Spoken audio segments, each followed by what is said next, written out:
حضرت ابو موسیٰ رضی اللہ عنہ سے مروی ہے کہ رسول اللہ صلی اللہ علیہ وآلہ وسلم نے فرمایا، میری امت پر رحم کیا گیا ہے، آخرت میں اس پر عذاب نہیں، اس کا عذاب دنیا میں فتنوں، زلزلوں اور آتش فشاں کی صورت میں ہے۔ السلسلہ الصحیحہ حدیث نمبر 2536۔ حضرت انس بن مالک رضی اللہ عنہ سے مرفوعاً مروی ہے کہ اللہ تعالی مومن پر اس کی کسی نیکی کے بارے میں ظلم نہیں کرے گا۔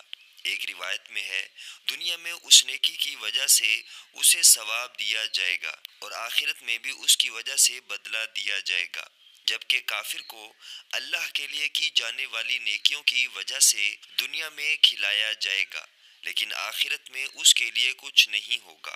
السلسلہ الصحیحہ حدیث نمبر 2540۔ حضرت ابو ہریرہ رضی اللہ عنہ سے مروی ہے کہ رسول اکرم صلی اللہ علیہ وآلہ وسلم نے فرمایا، جمع ہو جاؤ، کیونکہ میں جلد ہی تمہارے سامنے ایک تہائی قرآن کی تلاوت کروں گا۔